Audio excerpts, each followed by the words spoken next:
Hey everybody, welcome to another episode of The Grid. My name is Scott Kelby and I am joined by a beautiful man. He's a beautiful man, he's a can of ham. Mr. R.C. Concepcion. What's going on, everybody? How you doing, man?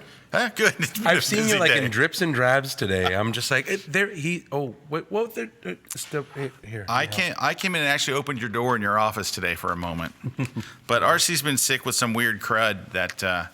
I'm getting excessively sick. It's one he's of those things. He's going to be a zombie any day now. If you watched Fear the Walking Dead, this is how it started. Is that the same as The Walking Dead? Oh. No, it's a new show that happens like months before the other Walking Dead. I still think it's pretty intense that you actually watch The Walking Dead. Like, I've never seen a single show of it.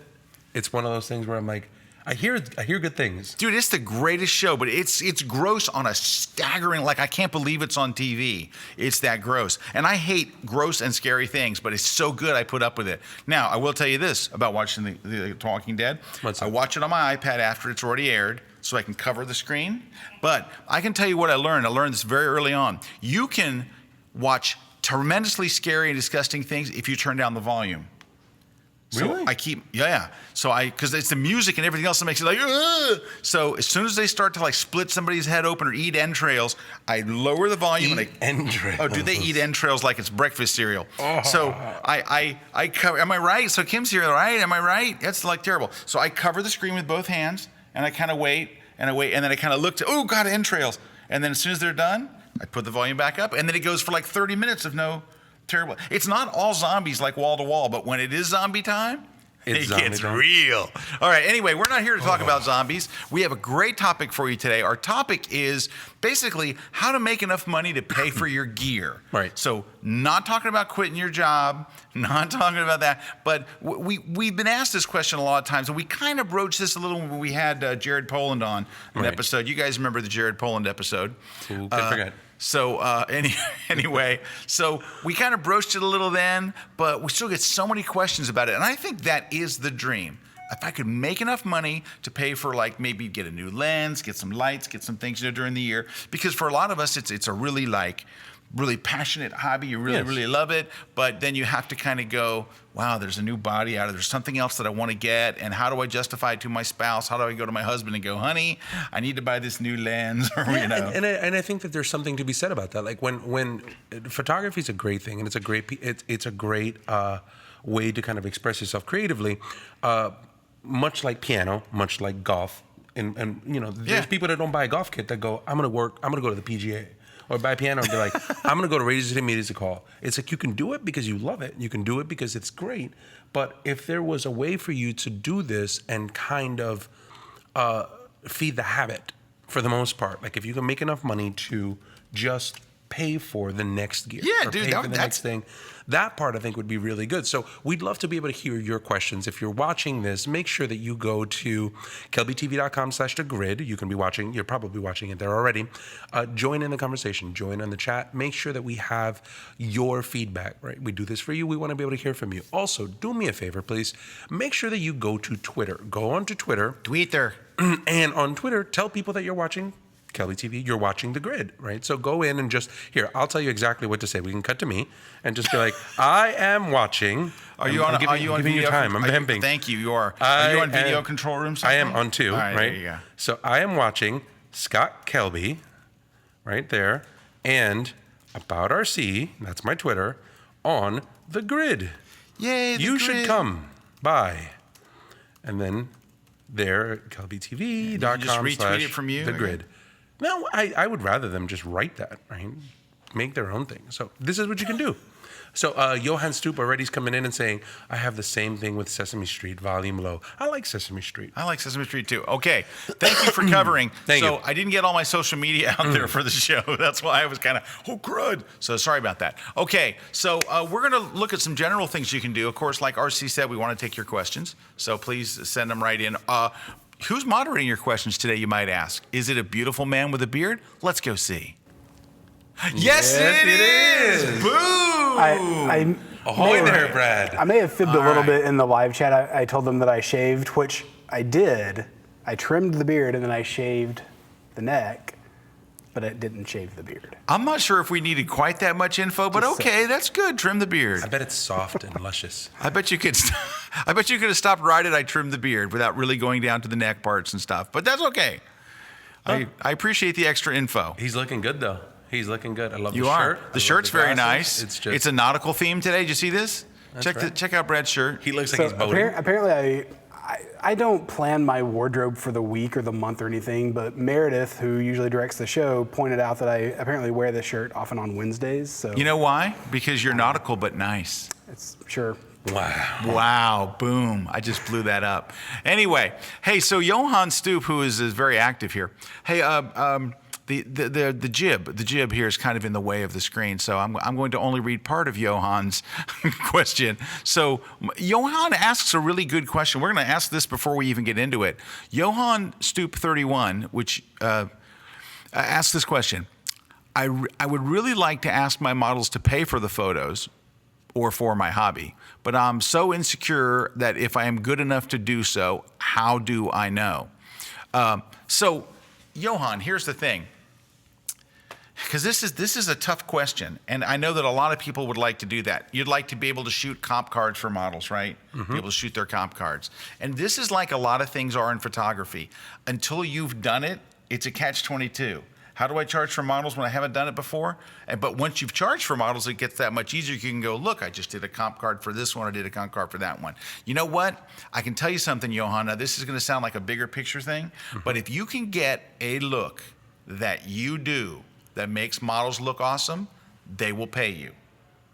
But you have to get that first, because anybody can take a picture of a model, right? Artsy can take a picture of a model. Brad can take a picture of a model. Arnaldo can't switch, but he can take a picture of a model. Ooh, yes, it's rough. That was a switching. Quick, close up to Art. There he is. Oh, That was a good switch. Do you Good see how switch. quick she switched the screen there? I'm keeping an actual tab for how many times. Oh, and then he we're back misses to the this switch. camera. This is awesome. He's switching like a boss. Anyway, anybody can take a picture of a model, so that's not like a great skill. Can you take a Right. picture of a model? Yeah, anybody can. You can drop your camera, it'll take a picture of a model. You have to be able to take a picture of a model. For example, there was a guy last year where somebody sent me and said, look at this guy's stuff, and he's getting $1,500, $2,000 a session. And he was doing model shoots, but they were like 1940s pinup look. And he had it down. He had a hairstylist that did the styling. He had the outfits. He had the scenes and the backdrops, and they looked fantastic. And I was like, yeah, I could definitely see somebody, a model who wanted that look, to say, look, I can do this 1940s, look, and I would pay for that. And so that's the thing, Johan. You have to be able to deliver something that is unique, that somebody would go, oh my gosh, I would love to have this guy shoot me. I wonder how much he is. Right. That's the thing. When you get there, in it. Hey, Moose said, this is great. Just be forewarned. If you're into photography just for the money, you'll never make it. Well, I think that's pretty much true about most anything. Right. But he makes a really great point. But our topic today is really about How to make a little bit of money. just trying to make a. You're not in this for the money because you're already a photographer. Right. You're already have gear and you love it. Maybe you want more gear. Maybe you want to just justify what you're spending on your equipment. Right, and I think that I think that the analogy for most of it, because everybody's out there, and included ourselves. Obviously, there are individuals that are going, I have to do this for a living. I want to do this for a living. That's all well and good, but if you think about it this way, you're going to do it anyway. You're going to share your pictures. You're going to put your pictures out there. You're going to go out and find people for whatever project that you're doing. Consider these things tips or ideas to put while you're doing that may get you some residual income, may get you something to get you to the next thing. Yeah. So it's not like I have to start thinking about money or I have to start doing it. Well, you're out there anyway. Do these things. Yeah. Hey, this is so UF Photography just wrote. What we were just talking about, how when you get this look, people will seek you out. So UF Photography said, it happened to me as well, like Scott said. People like my look, and they hire me for that. And the more you shoot, the more the word spreads, and the more clients will come to you. You just have to get people to talk about work. You must get people to talk about your work on Facebook, and Instagram, and Twitter. But so when you do have something unique and something different to the table, that's when you can charge, because everybody can take a picture, right? Today's cameras are so good that, exposure is not an issue anymore. Everyone's picture is going to be pretty crisp, pretty sharp, proper exposure. You gotta you got to do it. So that's one. Anonymous 44811, which is a lovely name, says, once you go pro, you only spend 10 to 20% of your time on taking pictures and 80 to 90 on your business marketing books. Absolutely. Absolutely. And Hilmar jumps in. Hey, Hilmar, Hey, if you want Hilmar. to buy gear, sell your kids on eBay. Yep. If you want to buy gear, That'll work. sell your That kids. could work. That could work. All right. So, so if you were doing this, you had a camera, Right. and you want to try to get yourself into that space, what would be one place where you think that you could tell people to start? Okay, I'll give you. I have a couple, but I'll give you one to start give me off one. with. All right. If I were out there and I just want to make some money to pay for my gear, I would start trying to be a second shooter at weddings. Okay. Right? Because right now, so there's not a whole lot of genres that make money. Weddings. Well, explain the second shooter, first shooter thing. Okay, so the second shooter, first shooter is you're a wedding photographer and you're responsible for the main stuff. You have a backup shooter, a second shooter shooting the wedding, perhaps from a different location or covering a different angle and things like that. Because number one is if you miss something critical, you're going to court. Number one. Number two is you can deliver much more to your subject, to your client, if you have somebody doing the wide shot, somebody else doing the tall shot. When Brad and I shot this last wedding, there was 3 of us, and we would coordinate in advance. You're going to be on the left side of the altar. You're going to be on the right side of the altar. I had a camera on a remote behind the bride and groom. I'm going to be down there with a 7200. You're going to go with a 14 to 24. We had people all over the place with different things, and we're able to deliver a wider look and all. So a second shooter is not the person that booked the wedding. You're not responsible for the payment. You're not responsible for the client. You're basically the second set of eyes for the first for the guy who did book the wedding or the woman who did book the wedding. So that's what you are. You're that secondary set of eyes. And so how much could you make as a second shooter? You can make from zero, but that wouldn't help.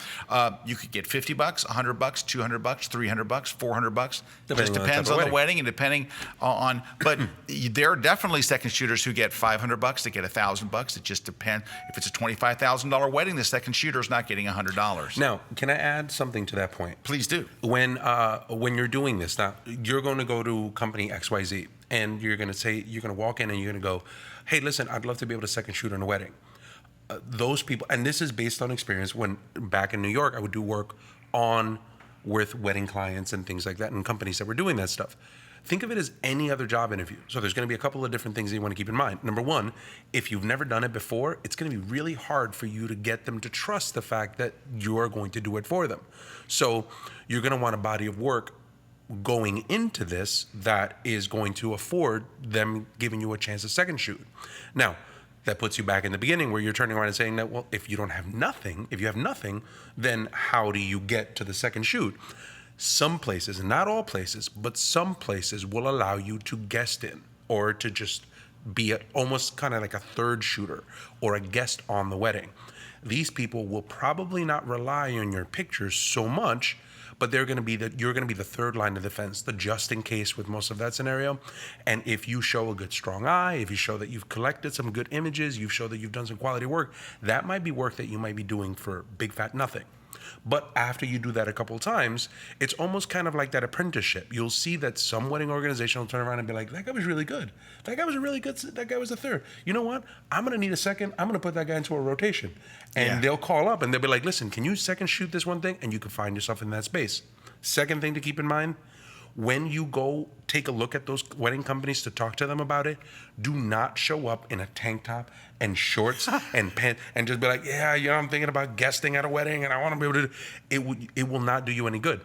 Go as if you were attending a wedding. That's how you dress up. Because when you go shoot a wedding, a lot of the times those people are like, I want people to look tight. I want them to look good. I want them to look professional. Yeah.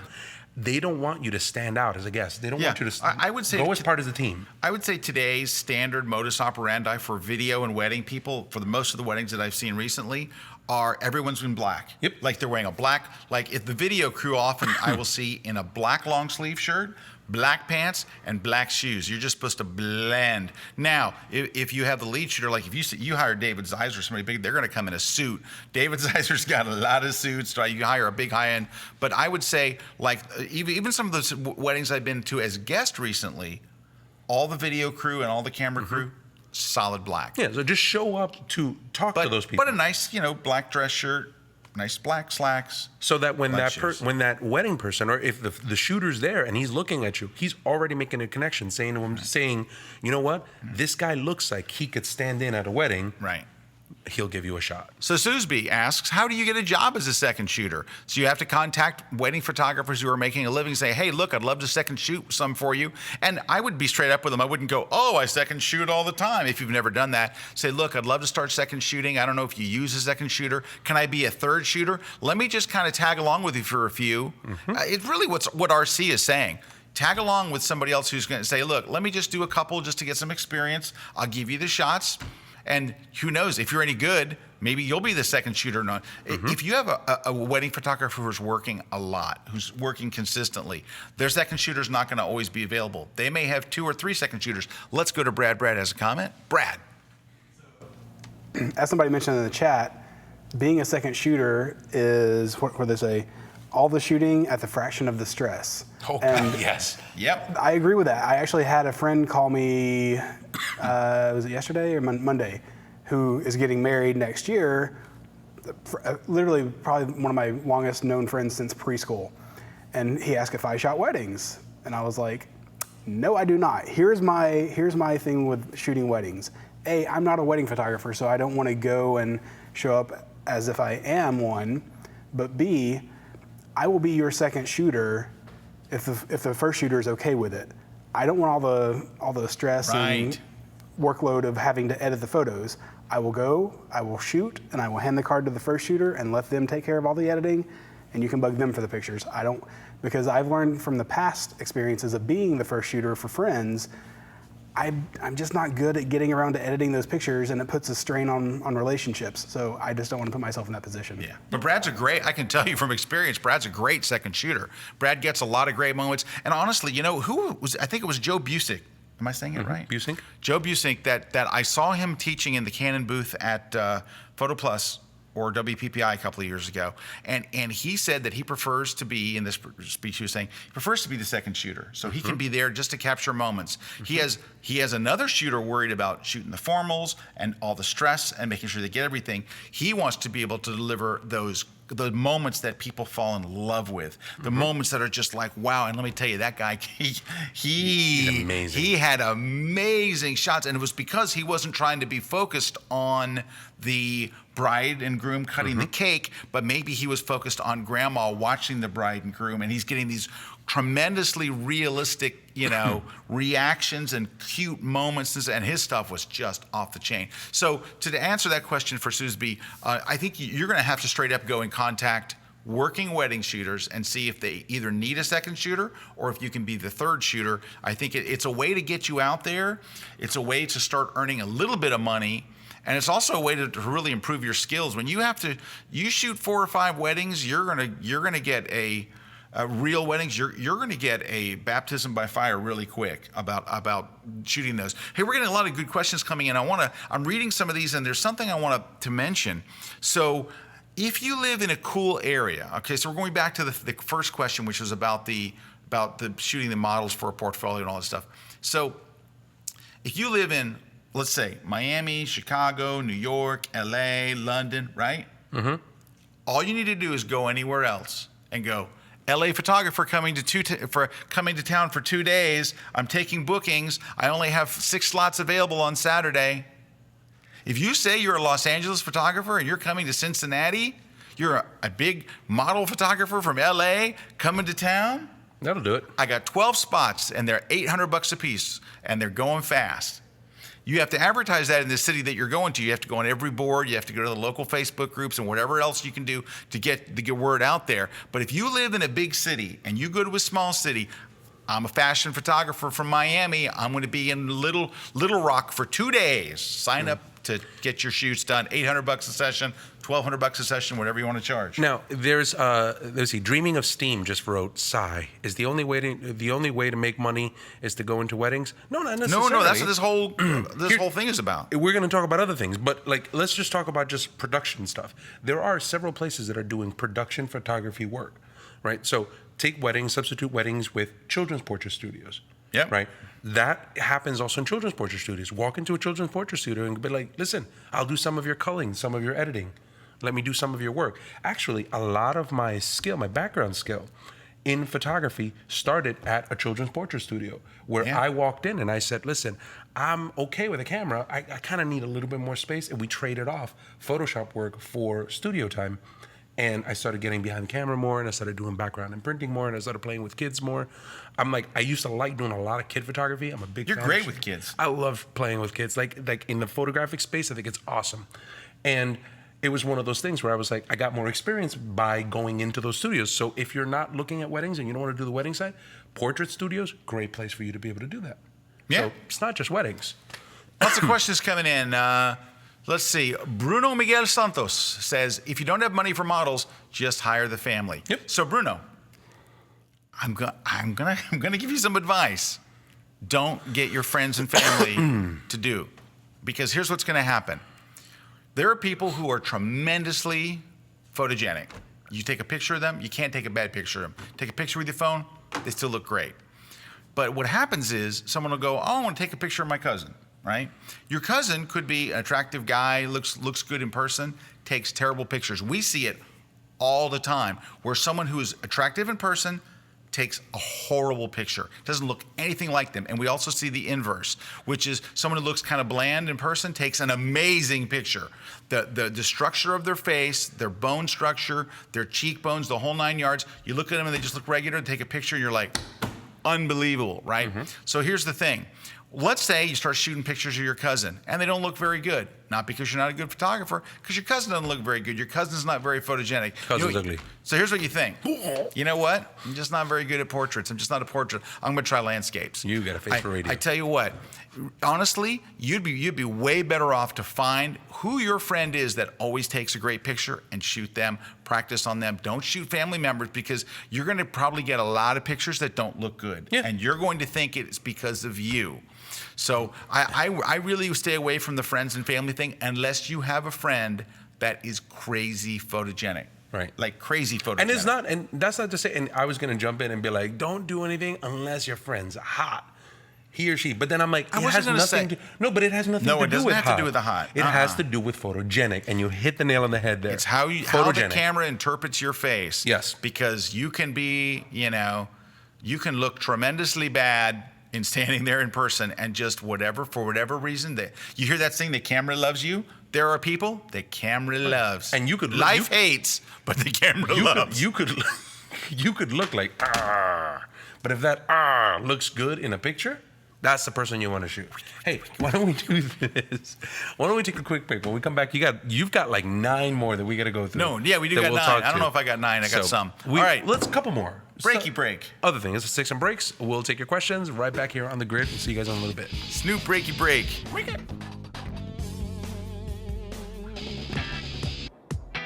Hey guys, welcome in the Netherlands, Amsterdam. This is my home country and my name is Frank Dorhoff.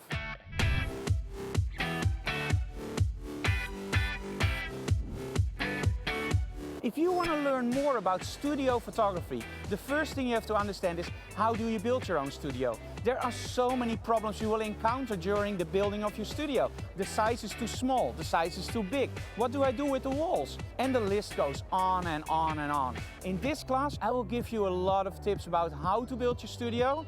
But of course, I will also show you some cool tricks with lighting, because that's of course a very vital part of your studio. So check out my class on building your studio on Kelby 1.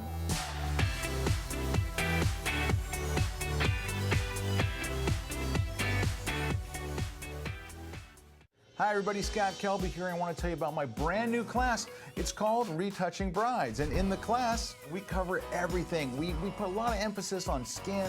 We talk about everything from blemishes to doing eyes, working with the veil, problems you're going to run into with a wedding dress, all kinds of things. So it's a lot of stuff, but we have a lot of fun, and we cover a lot of techniques that, as a photographer, you're going to want to know if you're retouching your own bridal images. So check out my brand new class at kelby1.com on retouching brides.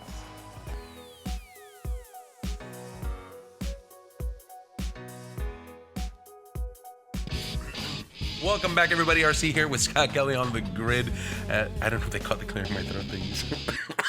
I'm sorry, guys. I'm still just getting over a cold. He's turning into a zombie. Tell you straight up. Brains. But we got a lot of questions. We got a lot of topics. It's not just about weddings. There are other things that we want to talk about. Okay. But the questions just... It's not just about brains with zombies. It's flesh. It's eating you, but it's not just your brains. That's like entrails? It's everything. It's all of you. They want to eat everything. I know, it's terrible. I gotta watch. Anyway, so there was a whole bunch of questions that came in when we were talking about this. Yeah, a lot of good questions. Do you want to just quickly go through some of them? Yeah, let's bang. Right. I can. Here's one that I want to talk about. Go ahead. Stephanie was talking about. We're still on the wedding thing. We got to get off it because we got a whole show here. But Stephanie mentioned. I always put in my contract with the bride that while my second shooter will be a pro, that's a smart thing to make the. Absolutely. Though I may be mentoring a newbie who will be a third shooter. So they get a third shooter on the set. I want to lend a hand if I can to someone starting out. And we can. That is a great comment. I don't want to cut you off on there, but I think that also speaks to Jim Kearns. Yep. Because Jim Kearns said, "RC, if I don't shoot weddings, will most people give you a second look if you're mainly shooting something other than weddings, like senior portraits or sports? Any advice?" Take a look at Stephanie's post. They'll do that. They'll write that into part of a contract. So you just heard it from Stephanie, who's doing it. And also, we're all photographers. The people that are working and the people that are just getting up there, they're all photographers. You would be surprised as to how supportive a photography community can be. Yeah. When you go into a company, when you go into a shop that's doing this stuff, they want to be able to help. They want to be able to mentor. Yeah. And if you put yourself out there, if you have a look, if you have an eye, and you're competent on the camera, you'd be surprised as more often than not, they'll take a shot at it. Yeah. Hey, Jim, you know what else I would mention? I mentioned this to RC off the air, was there are a lot of photographers who are shooting the wedding just by themselves, period. There is no second shooter. Mm-hmm. If you offer to go and be a second shooter, even if you're a sports photographer, would I rather have a sports photographer as my second shooter or no second shooter? I'll take the sports photographer every time, especially since the sports photographer is an event photographer. Yep. So I think that, I would absolutely, there are so many, I would say that the bigger the wedding, the more extra shooters you'll have. Right. But for a lot of small weddings, it's just, I would say for a lot of weddings, period, it's just the single photographer for the ability to pay somebody a small amount of money to be a second shooter it's worth its weight in gold. Absolutely. Dave Williams. Dave, hey Dave. I know Dave. Dave's a buddy of mine from over in the UK. Dave says it's hard work to start off, but if you can bring the goods to back yourself up as a photographer, be honest, start easy and do some freebies and then start to turn the tap on. Yeah. Because you know what it is? Every time you mention doing free anything, people kind of freak out. Photographers shouldn't work for free. But you know what else too? Unskilled photographers shouldn't be charging for money. Everybody kind of has to do that like apprentice thing or get to a point where, hey, there's a really good idea there. Has to get to that point, but Dave's right. You sometimes you have to do some freebies. You have to get a few things under your belt. You're going to wind up having to shoot as a second shooter just to learn. But you know what it is? While you're not getting paid, what you're learning would be how do you get that experience? You can't pay for it. Yeah, you're right. You're absolutely right. Now, from there. Don't answer. No. Don't I know. Harsey wants to nuke somebody. We're not going to let him do it. No, that's totally fine. Now, are there other, before we go into those things, because I just kind of scanned that's other general stuff. Are there other ways that you would recommend to somebody aside from the wedding? Yes, I have a list here. Yeah, hold on a second. I wrote them down. Can I do one while you're doing that? Yeah, please do one. I got one. Okay. Here's one that I would tell people all the time, and you don't think about it, right? It's Flickr.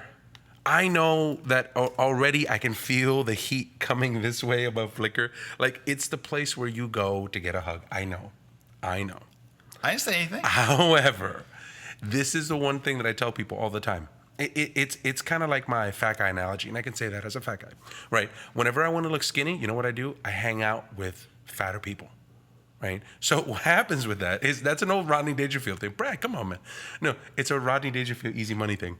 But this is what happens. If you go into a site like Flickr, Flickr has volume, millions upon millions upon millions of really bad cat pictures and bad sunset pictures and horrible pictures. If you're really good, and you put yourself on Flickr, you stand out. Your stuff stands out fast.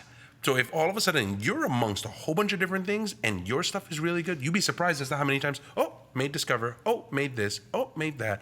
Like, I put stuff on Flickr. Nobody really knows that RC Kelby1. I'm an instructor on Flickr. There's millions of people. I am one of millions of people there, and I post a picture, and it's like, and it comes up. And it'll come up and it'll get attention, And I can't, more often than not, I do not have the most impressive Flickr portfolio. But you would be surprised as to how many times people have contacted me from here. I need a stock shot of this. You have a picture of this. I'd like to be able to use this over here. Flickr's Flickr. No, I will agree with you. Flickr, and we also know that photo editors troll Flickr. We know a number of people. There is money to be had there. RC, even though I make my comments about Flickr, what he says is very true. Yeah, and it's been, and at one point, I could say that at one point, I have made enough just on Flickr alone. It took a while. It took a couple of years to be able to do it, but I made enough to buy a camera body. Yeah. And it was just little by little. I'm not like, it's $5,000 a shot, but it's like, oh, you know what? Here's a couple $100 to get that one. Here's a couple $100 to get that one. It's going to go in a print thing. That has nothing to do with the licensing stuff that they've done, because there are sections on Flickr where they'll ask, do you want to license this with Getty or do you want to do something else? It has nothing to do with that. I'm talking straight up, upload to Flickr, awesome picture, and wait. You're going to put them up anyway. You're gonna put them online anyway. Rather than put it on Facebook, and this is what I tell people all the time, rather than put the picture on Facebook and go, hey, here's a cool picture that I did on Facebook, put it on Flickr and then take the link off of Flickr and tag it in Facebook. That way you've covered both. You have it in one spot that people are constantly looking for pictures, and you get to share it on Facebook because it's just a normal Facebook post. So that kind of dips into both of those. I'm ready to write her something nasty now. Okay. Let's just leave it. We're just going to leave it. So there's mine. What about yours? All right. So how about this? You've heard him talk about this a little bit. You actually hear him talk about it in one of his promos. But if you're a photographer and you're not shooting headshots today, you're leaving money on the table. Everybody today needs a professional looking headshot for their LinkedIn profile, for their Facebook profile, for their company website. There's never been a greater need for headshots in history than there is right now. Headshots used to be something that only the CEO got and actors and models. That was it. That's the only people that got headshots. Everybody in the world needs a great headshot. And there's a guy, Peter Hurley, who will teach you exactly how to do it, how to get great headshots. Now, are you going to quit your day job and do this and just do headshots all year and make a lot of money? Believe it or not, some people do, but that's not what I'm talking about, because in the context of what we're talking about today is how to make enough money. You get good at Peter's recipe for shooting headshots. Number one, the lighting could not be easier. He uses very, very simple lighting. Peter's whole thing is a very, very simple lighting setup and really drawing emotion and getting great expressions and getting natural stuff. And his stuff is great. Go to kelby1.com and watch Peter's classes. If you're not on Kelby One, it's $19.95 or whatever it is to join for a month. You can watch Peter's. He has a couple of different classes. Go watch his classes. And by the way, for $19.95, you can watch all the classes you want for a month. But anyway, go see Peter's classes. It's a market that's there. Everybody needs a professional looking headshot. It is probably, in reality, one of the shortest. It's like when people say, I want to be a musician. I go, play bass. It's got 4 strings and you're not playing leads, you're not playing chords, it's 4 strings. If you said, I want to make some money in photography quick, go do headshots. It's the base of photography. Then go on Facebook. Take a look at all your friends that are in your area and go, that profile picture sucks. Yeah. Say, hey, now, of course, you have to get a couple good ones. Why am I looking at that camera? Arnaldo, that's wait, hold up. Number 3 so far. That was bad switching. Number 3. Oh, man. That's not good. You know what I did? I went in the booth before we started today, and I said, dude, you better do a better job on switching. And then look. I'm his little hands are like, this is good. All right, now I'm looking at that camera again. He still doesn't switch. It's over there. Do you ever look at the screen when you're switching? Now he's doing it on purpose. Look. Watch. As soon as... Oh, there you go. Okay. I completely lost what I was saying. No, but here's the thing. Headshots, Facebook. You got to get a couple of good headshots first. Then you can go to your friends and all your Facebook profiles and go, hey, I just did Bob's headshot last week. Hey, if you want a new headshot, I can knock it out for you for $100. Oh, Bruno Miguel Santos just said, why do I feel like every time I hear headshot, I think Call of Duty? I have not played Call of Duty in the better part of a year. I have an Xbox One in a box. and I want to play so bad. Dude, let me know when you want to play. I'll play with you. I'm all set up and ready to go. I've even downloaded the latest updates. I don't even have the last game. I have to play. Like, I want to. I don't have anything. You can buy it online. You don't even have to go to the store. Sorry. Brad we all used to live on Call of Duty. It's really Off the rails. Well, sorry. Yeah, I know. You know but why? When was the last time you played? No, this is why. Because the last version of Call of Duty sucked. The last one just stunk. The Ghosts. Call of Duty Ghost was not very good, and it stopped all of us from playing. Absolutely. We couldn't wait till it came out. We all got it. It stunk, and we all stopped playing. Now, mind you, this was like the new one's good. And by all playing, I mean like Brad, myself, Corey, Terry White would be in the corner somewhere. Pete would be in a corner. Like, oh yeah, we Eric were Valland. all playing. Yeah, Eric Valland. We were all on. It was such a great time. Anyway. Sorry. Right. Okay, so shooting headshots. I think that's something that is definitely not the hardest thing to master. It's not like shooting a wedding or any of that kind of stuff. Right. It's something that you can do with a minimum amount of space, with a minimum amount of lighting. I think Peter I think he's got a new kit out that's inexpensive over at Westcott. I think they're working on something. I don't know, maybe something. But it's good to have. What is it? One of his books. I'll go grab one so we can give away. Oh, we're going to give away one of his books. that'd be good. Boom! Look at that. So we're going to give one. We didn't talk about we had giveaways, but we do have giveaways, and we're going to give. We're going to give away this right here. I'll get it. My Lightroom this book one side. The Lightroom CC book for digital photographers. If you are a person that wants to learn Lightroom immediately, this is the place to do it. This is the book written by the man over to the right, Mr. Scott Kelby. Book's blown it up. But it's not as good as this book from the HDR book. Right there. Hey, Prague right there on the cover. Yeah. Representing. All right. This is the HDR book. It is the book on HDR. That's why it's called the HDR book, because it is the HDR book written by the man himself, R.C. Concepcion. We're giving away this. And Brad's going to show up in a few moments with Peter Hurley's book. And maybe he'll just show it over there in the world of Brad. But can we go to Brad's camera real quick? Yep. Yep, Brad's not there. Brad went to go get the book. He went to the warehouse or someplace. I don't know. All right. So, any other thing? So, aside from headshots, winning, what else would you do? Well, you can certainly shoot sports. Now, I wanted to talk about this one because I get so many people that go, how do you get to shoot sports? So, number one, it's not easy, but people do it. It doesn't pay enough to have a full-time job unless you bust your butt. Now, there are people, like on any given day on a football field, on the same football field, you have people making $25, $150, $300 a game, $500 a game. It's just all over the place, depending on who you're shooting for. You can shoot for any basic sporting thing. You can shoot for the team. You can shoot for sponsors. You can shoot for any news outlet. And so when you want to shoot like any kind of like pro or college sports, you're going to have to find a way in. They're not going to come and find you and say, please come and shoot our team, unless they are a horrible team. But you're going to have to find a way in. Oh no, go show it over at your area, Brad. You can give it like a full demo and everything. Brad's going to go over. He's back. He went to, did you actually have to write the book, or you were gone a while? Wow, that was throwing some shade. All right, here it is. Here's the book we're giving away. It's a great book. No, it's a great book. So we have this new inventory system where you actually have to like write down what you're taking. You can't you just gotta take check stuff it out anymore. So I had to do that. Hey, Brad. Yeah. How good is that book? It's amazing. It is. He did a phenomenal job. You know what? It feels like Peter Hurley's in the book. Yeah, it really has his voice.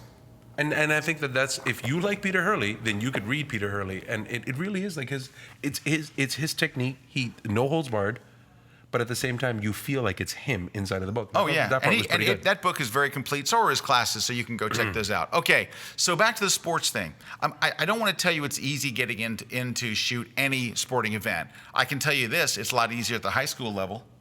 By the way, I hate to plug this, but I'm just going to go ahead and do it because it's our show. Good. Dave Black did a class on shooting high school football. It's high school football season. Like my daughter's school, they just started playing. The last week was their first game. All right, so high school football. Dave Black did a class on shooting high school football under the crappiest lights you've ever seen, which is what all football games are shot under. Go watch his class if you want to learn how to do it. If you want to learn the techniques and all the stuff, it's tremendous. People absolutely love it. Over on Kelby One, just search for Dave Black. Now, getting credentials, that's the really hard thing. I'm just going to tell you straight up. I would start with high school. shoot the games for free. No one's going to pay you to do high school football. Now, I've talked to people that say they go and shoot all the kids and then try to sell the images to the parents. Right? So they shoot each kid at each position. They try to get them isolated. They put up a Flickr page. They put up a thing and say, hey, everybody that went to the game last week, want to get pictures of your kids? Here they are, and you can spend X amount of dollars. I also know that people that sneak into major league events and do it. I was shooting up in Atlanta with the Braves, where they caught a guy in the stands who was literally taking pictures and handing people his business card. Want to get shots? Want to get shots? Literally in the stands, walking over and handing his business card. Then he would shoot people in the stadium, like dad with his daughter. Let me get a picture of you guys. Here's my card. You want to buy the picture? I've done that at dance recitals. You did that at dance recitals? Yeah. Well, because most of the people that show up with their iPhones, and they're like, look, honey, over here. No, that's certainly different than sneaking into a I would walk sporting over event. and be like, you do know that picture that you got sucked, right?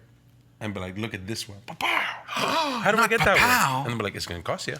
Anyway, to be able to shoot college sports, start with high school sports, right? And then work your way up. What you want to get is an assignment from either a newspaper, a magazine, the school. It depends. There is no blanket. I can't tell you it pays $300 a game. It does for some people. It pays $500 a game for some people. It pays more for some people. Some people shoot it on total spec, where you're splitting what the sales are. There's a million ways into it, but it is a way that people are supplementing their income. And some people are making a full-time job. It's just, you got to hustle. And again, this is all, and just to kind of frame this back up here, all of the advice that we're giving you here, it's like, well, I don't know where to start, and I don't know what it is, and I don't know how to be able to quit.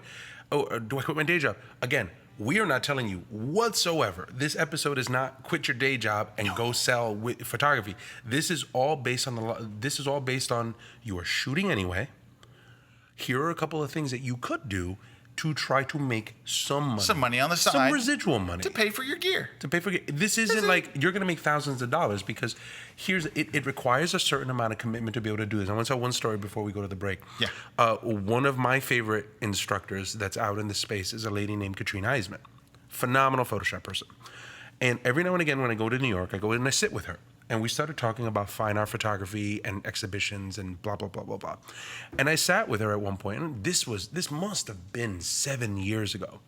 And I had a conversation where we were talking about gallery exhibitions and this, that, and the other, and blah, blah, blah, blah. And I was just like, well, it's not like I have a gallery yet, or it's not like I have a gallery at one point in New York.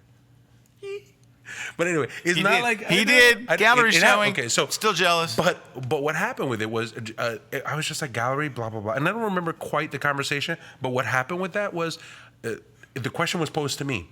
Listen, how many galleries have you sent framed print such and such submissions to for this? And I was like, none. And it's like, well, how do you think that all of those people that have galleries got it? Like, have you gone into your area and gone, do you know what the top 35 galleries are in your area? Do you know what the top 35 galleries are in another state? Do you know what the top 35 galleries are in this one location? Have you contacted them? Have you sent them samples? Have you sent them a book? Do you have a spreadsheet of when you contacted them? When can you contact them again? If you don't bitch about having somebody go, well, I don't have a gallery. They don't go looking for you. You go looking for them. And it's the same thing for high school sports, for this. And I'll talk about you just for 1 second on this, because I remember having a conversation with you. And yeah, I'll get to that one point of the break because it's a sports thing. I'm sorry. This is what's happening. So we have this big sign that says break. Brad's dancing it around really slowly and doing all this. And it's like so distracting. I'm sorry. It's funny and distracting at the same time. Back to your sports story. But sorry. no, we were driving around, and I still remember we were in Dunedin, and we were almost by the water when we were passing around. And you're like, you know what, man? I really want to get into the entire concept of sports. And you had just signed up for a press company, for the first press agency that you're working with. Yeah. And I was like, well, how's it going? And you're like, it's actually kind of like, because these people have no idea that it's Scott Kilby, Photoshop guy, photographer. Like, it's not like they're like, oh, please, but here's the SI cover. They didn't know you from Adam. They didn't know me from anything. They were just like, you want this, here's this local game. I sent them 10 images. I filled out the online application, And it's the same thing with Brad. Like when Brad started, like I was here when Brad started doing it. Brad's like, I'm gonna go get this one thing, and he's shooting like hot toddy and the red glowfish at like a regular bar, and it's like whatever it was, but Hot he's toddy. like he's coming back, and he's like, I'm not getting the great jobs, but he was out there hustling every single weekend on his own dime with his own money, and then he made it. So it requires some set of work. It does. You know what RC said about the gallery? Just two things real quick. No, this is the main point. If you go to a photographic gallery, if you visit whatever the photographic gallery is that's closest to you, here's what's going to happen. You're going to walk in and you're going to see some amazing stuff. And you're going like, wow, that person's really good. Then you look at, wow, their stuff's great. And then you're going to find somebody there that stuff kind of sucks. Every single photographic gallery, you're going to sit there and go, what are they doing in here? How are they in there? I'm better than, why are they? You know why? That person went to the gallery with framed prints and made a pitch, and you didn't. Photography doesn't find you. I'm looking at a string here on Twitter of someone who feels that photography should come and find them, that they are somehow owed a photography career. Here's the thing, you have to make it happen. It doesn't come and find you. It's what Peter said earlier. You have to get out there and do it. You have to take great shots. You have to make people want to work with you again. You have to make people like you. A lot of people who get hired are people who other people like. And that's a really important thing. And if you bang on the door and people go, I don't want to answer the door, then it is you. It's time for a break. We'll see you guys in a bit. Break time.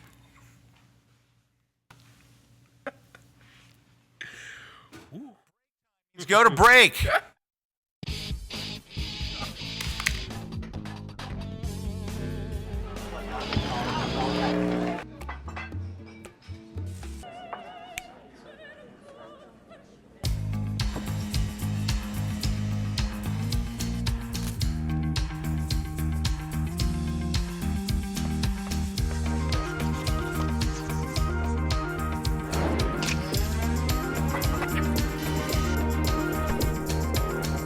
Create your own space at squarespace.com.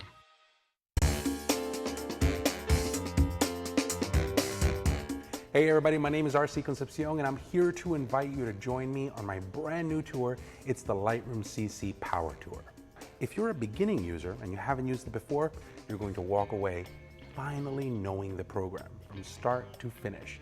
If you're a person that's been using this a little bit now, I'm going to talk to you about some of the new features inside of Lightroom CC and give you some surefire strategies to finally get yourself organized, to get your workflow down right, so that you can be as efficient and as creative as possible. Once you import pictures inside of Lightroom, you're going to my favorite portion, which is the Develop module. Things like exposure, brightness, contrast, clarity, saturation, from panoramics to HDRs to plugins to localized adjustments. That's where you put your fingerprint on the picture. We also want to talk about how to take the work that you've done on one and spread it across a bunch of images so that not only you're working harder, but you're also working smarter. We'll even take your questions live at the tour. Lightroom CC is the program that photographers are using to make the most out of their images, and I want to be the person to take you right through it. I hope you join us.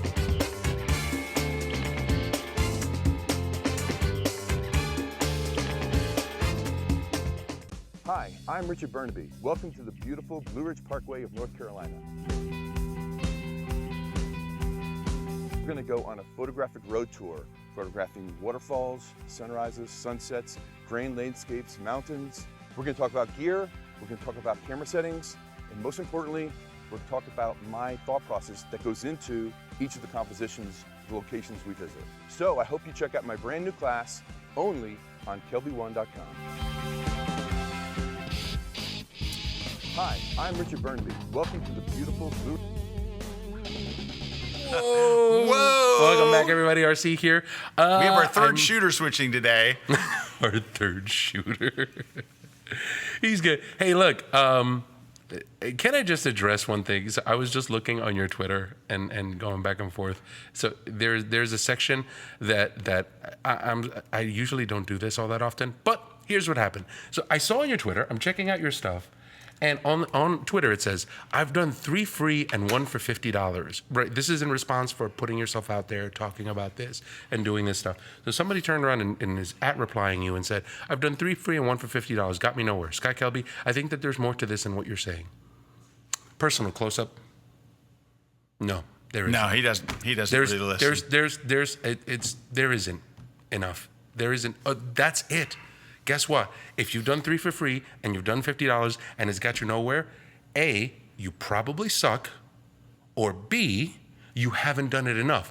I'm sorry. That's it. That's all there is to it.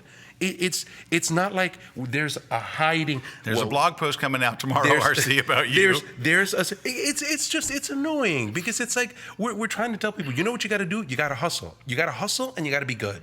And if you're not either, then what else can we tell you? I'm not telling you to quit your day job. I'm telling you to get some money. I would just say this in general.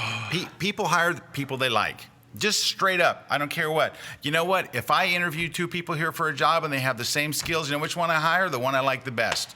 That's just the way it is. We work with people that we really like. When you really like somebody, you get hired. If you gel with people, you get hired. If you're a nice person. We know many, many, many very nice photographers who work all the time that aren't that great a photographer. It's not always about your skill. It's about your people skills as well. So anyway, when you put this statement on my thing, or say, I think there's more to this than you're saying. I think RC basically said it. There is more to it. Oh my God. There is more to it. And the more to it is that there's more to it than just the photography. I think that a lot of photographers feel that they've learned their camera and that they're pretty decent and they are now deserving of a job. And I did 3 weddings and I didn't get any jobs. What's wrong with that? This obviously doesn't work. It works for a ton of photographers. Works for a ton of photographers all over the place. If it's not working for you, it's possible the problem is you. Just saying. I'm not saying I don't know you personally well enough to tell you whether it's you or not, but you know, it's like when if you have an employee that's always in drama and always in problem and everyone's always yelling at them, maybe the problem is them.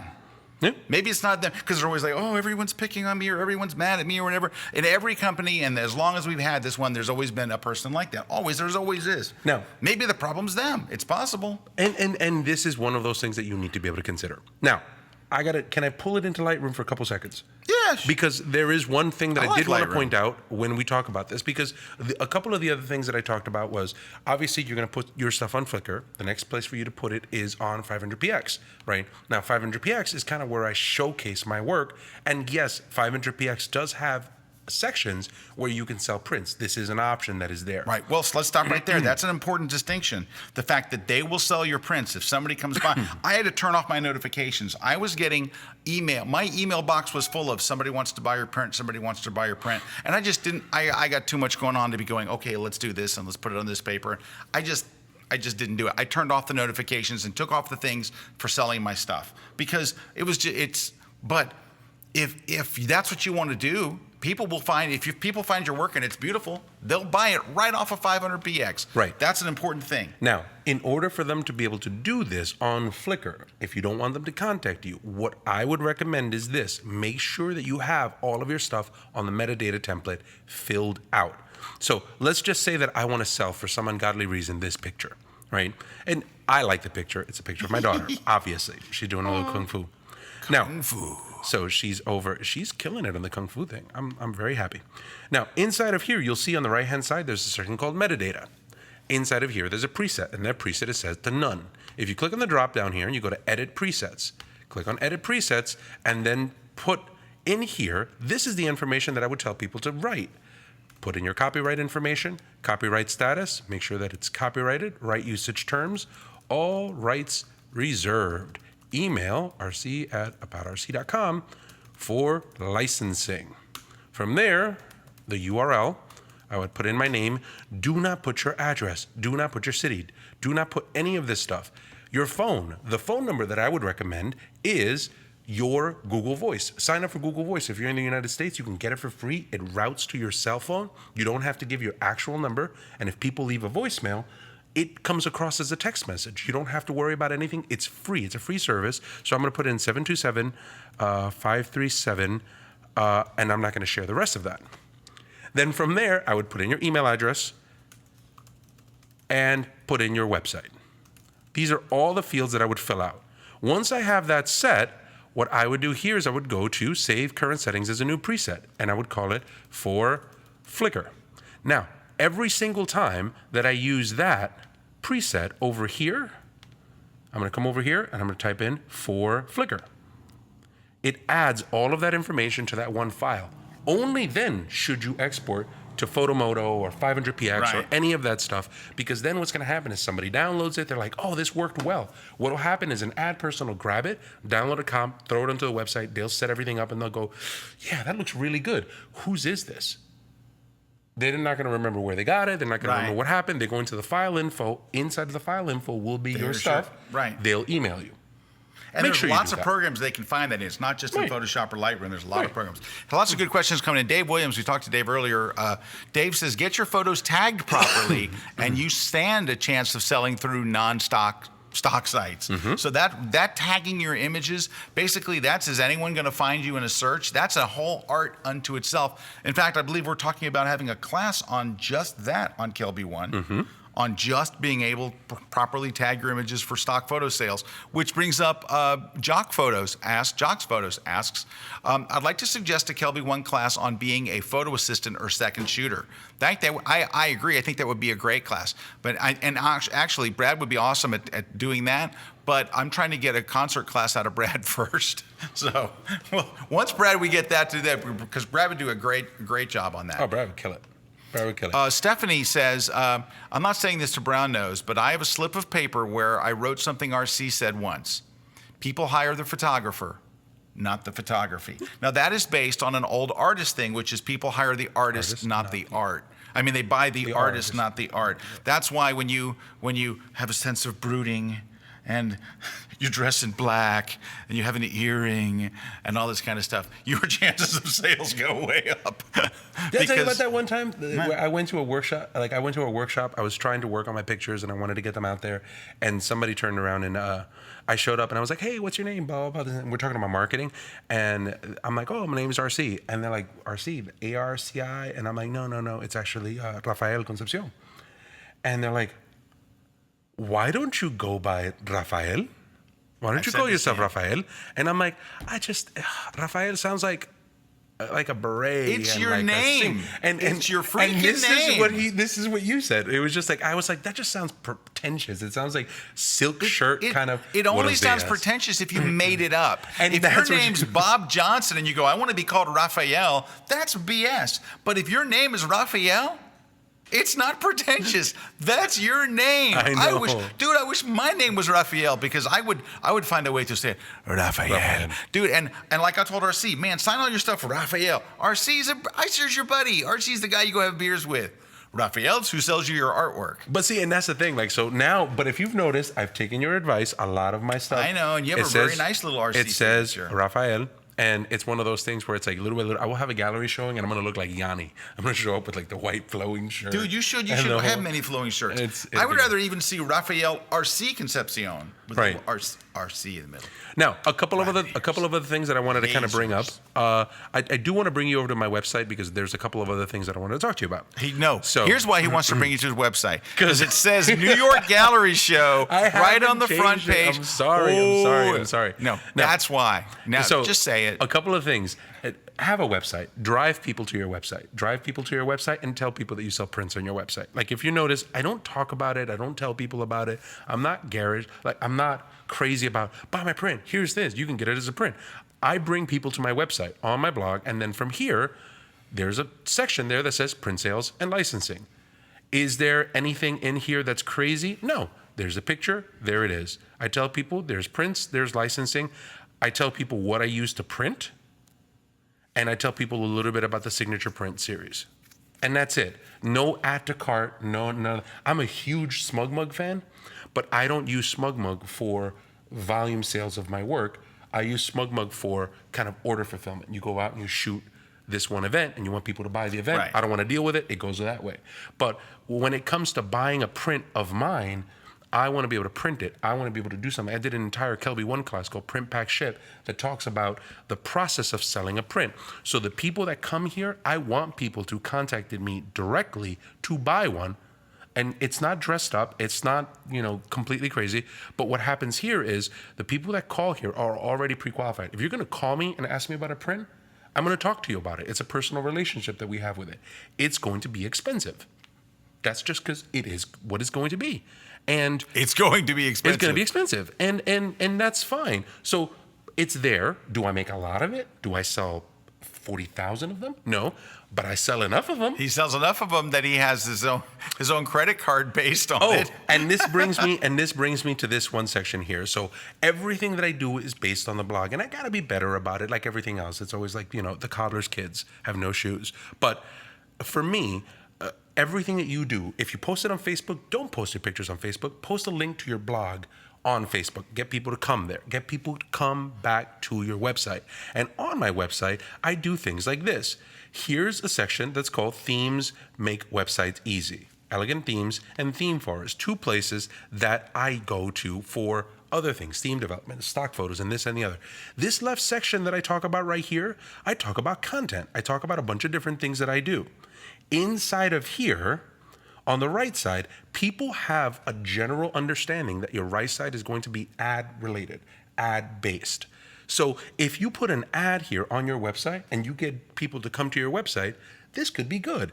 If somebody clicks on these things and they go somewhere, I can get a commission off of that. That could be good. If I use a link here talking about something and it goes to Amazon, that could be good. All of that stuff that I do, I have it set up, and I've talked to you about this. I get all of that stuff set up on my website, and all of it dumps immediately, like my Amazon dumps to, all of the stuff dumps to PayPal. And then I have this PayPal slush fund account. And the rule at home is I'm not allowed to use my direct deposit money for anything frivolous. Like direct deposit money, work money, I can't use it. So what I did was I went to PayPal, I set up a PayPal account, everything goes into the PayPal account, and then I got the PayPal MasterCard thing that ties to the account. So I have this account that goes up and down and up and down and up and down, and whenever it goes up, up, up, up, up, and up for a lens, I use the PayPal card and I get the lens. And I've been able to, thank goodness, I've been able to do a couple of Christmases and a couple of gear choices just on that. Is it a lot of money? No, but it's better than nothing, and I'm doing it anyway. Last point to that is make sure that if you do this, there are changes with the FTC where you do have to tell people about that. So on your blog, when you do that, make sure that you have some communication disclosure where you tell people that there are these 2 things that you're doing, but that when you're doing this, it is something that is advertised based. There are affiliate links. That there are affiliate links. If you don't tell people, it could come back to bite you. So you have to have a disclosure when you do most of that stuff. He's disclosing. I'm disclosing. A couple questions I want to hit here. Anonymous 55841 says, why does sports photography pay so little and yet it's so hard to get passes to shoot them at higher levels? I can answer this so easily. Here's why. Because everybody wants to shoot high-end sports events. If there is a tremendous glut of people willing to shoot your event, right? For example, let's just say that for the Giants game on Sunday, they said, we're going to just, anybody that wants to come by, apply, and we'll pick some people to shoot the game this weekend at the Giants Stadium in the Meadowlands. The line would go through the tunnel, through Manhattan, through Brooklyn, through Queens. It would go on and on and on of people who actually have the gear and could actually probably shoot the game and do a decent job. That's the problem. Everybody wants to shoot those games. The line would be 1,000,000 miles long. That's why they don't have to pay very much. Now, if they couldn't find anybody qualified to shoot a football game or a basketball game, it would be the highest paying thing. It's all supply and demand. There's a phenomenal supply of people who want to shoot high-end professional sports, right? And very little, very, very, very, very, what's the word I'm looking for? Tremendous amount of supply, which is the photographers, very little demand. They're only going to have 35 or 40 photographers that day. There are 10,000 photographers in New York that are qualified to go and shoot that. Will they be the best ones on the field? No, but could they do it? Absolutely. And by the way, sometimes I'll be on a sideline of an NFL game and there'll literally be somebody sitting next to me with a kit camera with like a Canon Rebel and an 18-200 or something. And you're like, when I filled out my first application for my first gig, they were like, here's the bar to entry. You need to have either this camera body, at least this lens to shoot at that level. Right. But I don't know. Every game I see somebody shooting with a kit. All right, so that was one question. Johan Stoop asks, if you're a starting photographer, what would you advise to start shooting if you want to make money? Fashion, beauty, headshots? Johan, I would only try to make money at whatever it is that you're actually good at. Because this is going back to what Moose said at the beginning of the show. If you're just going to shoot something to make money, you're not going to be a success at it. You have to be a success at something and then try to turn that into money. I can tell you that there's very, very, very, very, very, very, very little money in shooting actual real fashion.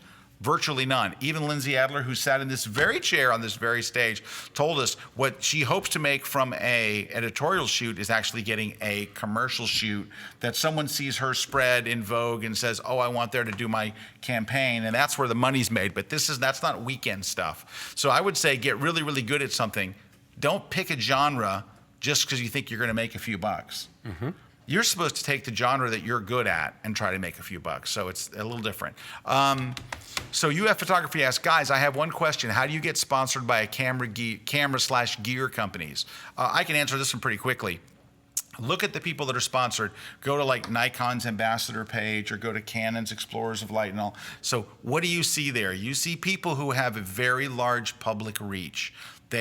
Anybody that has any gear is looking for people who have a very large reach, who have an audience, who are teaching workshops, who are speaking in front of huge crowds, in front of huge audiences. And I'll just switch this over to music, right? How many bands are there? 1 million. How many drummers get their drums for free and their cymbals for free? The drummers in the big bands that have big audiences that are loved by everyone. And how are they loved by everybody?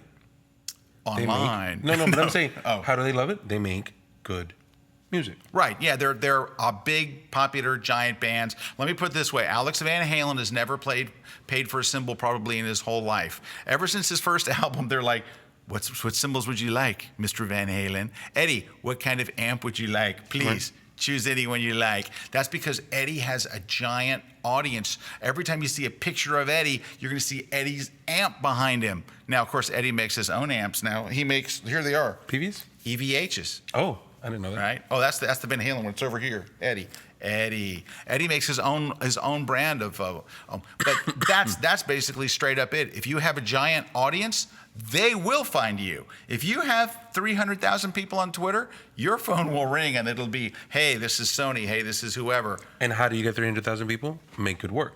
Make it work. That's so where it starts. Focus on where you are. Focus on something that's unique, that's distinctive. Look, take a look at all of this stuff. And I don't like bringing it back continuously to Cubby One, but it's learn your craft. Learn what it is that you want to do. Think about exactly what it is that you want to say, then say that. And if that resonates with everybody else, you'll be surprised as to how much that will get out, and that will beget more people, that'll beget more people, and then all of a sudden there's a lot of begetting. That are coming. So anyway, you want to wrap this up? Yeah, 1 second, just have to write something. Yeah, go ahead. So there's a contest, right? Make sure. Oh, we have a new class that's going on live tomorrow, DSLR filmmaking, shooting a music video with Adam Rohrman. So Adam actually got a set of people, a band that was going out to the Vans Warped Tour. Yeah. And actually did a music video right here in-house. So if you want to see the making of that music video, you can see all of that stuff. It's coming out live tomorrow. Yeah, and a lot of people want to learn how to make music videos. A lot of people. So I think it'll be a really, really great class. Adam's really incredibly talented, so make sure you check out that. Let's see what else. So that's new. Hey, can I plug one of my classes? Absolutely can. I did a class on retouching brides. I know, right? Well, I'm getting a lot of, even today on Twitter, I'm getting a lot of really nice comments and people sending me emails and Facebook messages and stuff of people that have watched it. And they're like, wow, I got so much out of it because they don't see a whole lot of classes. Oh, there it is, retouching brides. Boom. Yeah. Right there. That's a bride, by the way. Yeah. So she's been retouched. Can I tell you something? That photo's been retouched. Anyway, so it's over on Kelby One. Anytime you see us name a class, you know you can go watch it for like $19.95. Right. That's actually pretty good because there's a lot of people selling like classes for $200, $300 a pop. You can go watch that class for $19. You're nuts if you buy something with $250. Right, but here's the thing: is if you go watch that one class and you spend $20, is that reasonable for a class? $20 is cheap, right? Yeah.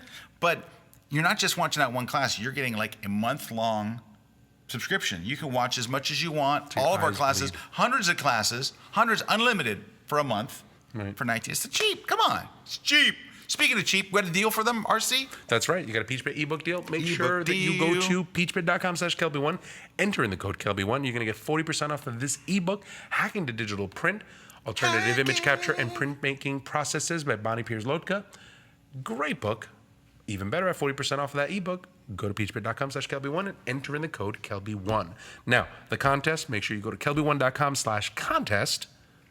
And once you get to that one page, kelby1.com/contest, you're going to put in the show, you're going to put in your name, email address, and website, and tell us which one of these 2 books you would like. And Peter Hurley's book. And Peter Hurley's book over there with Mr. Brad Moore.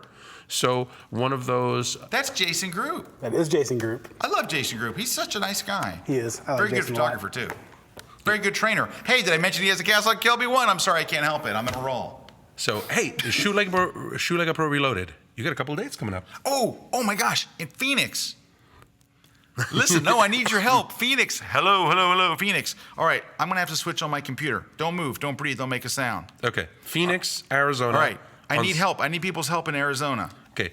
You will be in Arizona on September 22nd. Are you in control room 1 or 2? I am on 2. All right, dang. You can kick me. No, it's okay. All right, so I'm going to be there when? You're going to be there September 22nd. September 22nd. So last time I was in Phoenix, I was able to get a hold of, and they were very gracious to let me shoot in a automotive photography studio. Right. And so I put a call out like on Twitter and stuff. Say, hey, I'm going to be in Phoenix. You got a cool car. I'd love to shoot it. So take a look on screen. A guy named Sandy brought in this Cobra, and I shot it. Holy Lord. This is shot in the studio in Phoenix, and I'm going to be there again. So on the night after my seminar, if you've got a super cool car, now don't come with a Ford Taurus. It's got to be a super cool Like car. a Honda? Not a Honda Honda? Civic. I don't have a Civic Not anymore. even a fresh new Toyota Camry.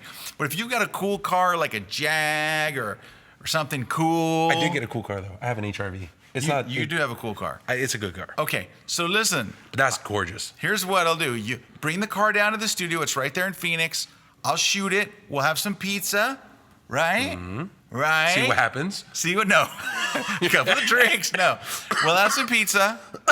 We'll shoot some car, and I'll make you some beautiful prints. I'll make you like big. I made Sandy like big old prints. Make you some big, That's beautiful awesome. prints. I got an incredible Canon printer. I'll make you some prints that'll rock it. Speaking of that, are you in New York next week? Boom, I am.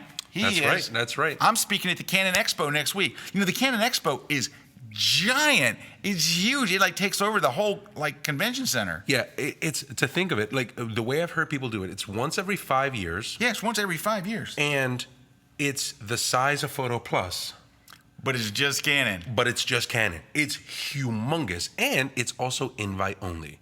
So if you are in New York and you want to go to an invite only event, all you got to do is go to Scott Kelby's blog right here. It says Yeah, I'm I got a speaking at code Canon for you. next week, and we'll give you a code. You can go right here and get, I'm not going to show you the code. I'm just you got to go to the blog, go find that, click There's on a it. code. You get a code. You get a code, you can go. And I'm teaching a class. You know what I'm teaching a class on? It's not a photography class. What is it? Because this is like so this is not just Canon cameras. This is like everything Canon does. Filmmaking, photography, medical, home surveillance. Right. You know, Canon does copiers. They do everything. All right. So it's a giant expo for all their stuff once every 5 years. New York, Paris, Tokyo, Shanghai, China. Boom. Anyway, we're going to be there next week. You should come next week. My class is on how to present like a pro. Nice. On like public speaking. I got a great class put together. Fortunately, it's sold out. But I have a guy. I went to go register for it, and it was like sold out, and I was like, oh. Sorry. I know a guy who can get you in. All right. Anyway, that's next week. Let's see what else. We got anything else going on? I've got a couple of Kelby One. I got a couple of Kelby One spots too. Let me just go ahead and pull that up. If you are, all right. So I started the You're doing Lightroom a tour, Lightroom tour. Yeah, I'm doing the Lightroom CC Power Tour. RC's doing the so Lightroom if tour. you, I'm going to Arlington, September 16th. I'm going to be in Arlington. So That's gonna be the next Dallas one. area. Yep. So Dallas and then Milwaukee. So those will be the two. Milwaukee, Wisconsin. Those will be the two that are coming Dude, up. look, very, you very could be quickly. seeing like you could go to a Dallas game, go to a Cowboys game, and then a Packers game. The Packers, the Milwaukee. Green Bay. Sorry. You're already there. You're already All in right. Wisconsin, for goodness sake. They're in Wisconsin? We got to go. We got to go. Oh, wait, Brad wants to say something. Brado. I know you didn't ask if I've got anything coming up, but I'm also going to be at the Canon Expo, and they asked me to teach a non-photography class, how to grow a beard like a pro. Nice. Grow a beard like a pro. Dude, No, we should I- do that for Kelby 1. I just went to register, same as URC. Like, I'm registered, and I'm looking like at the seminars. I'm like, oh, that will be, every single one of them are sold out. So Yeah, I'm dude, hoping it's that crazy. I can go and find something to do. Dude, this is a giant event. I went and watched. If you want to see how big it is, go to my blog, and I put a picture of the Paris one. I got a little video of what the Paris Expo looks like. They actually like walked through the Paris. It's enormous. crazy. That's enormous. Hey, before we go, well, one last thing. I just want to say, good job on the switching today, Arnaldo.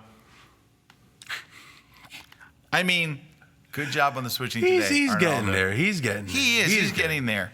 Arnaldo's got a gift. He's good. He's good. You You. have a gift. You got a gift. I'm not sure what it is. It's not switching, but you have a gift. All right. Hey, Brad, where can people go learn more about you? At bradsbeard.com? Bradsbeard.com, BeMoreVisuals.com, it's all the same. It all leads to the same place, Yep. which is your Tinder account? No. No. Are you sure? All right. Go It's away. like, no. RC, where can they learn more about you? You can go over to aboutrc.com. You can find all of my social information there. And We've if already been to people my wanna blog, go- yeah, So ScottKelby.com. ScottKelby.com. Anyway, thanks so much for stopping by, guys. We'll see you guys next week on The Grid. Take care. Bye-bye.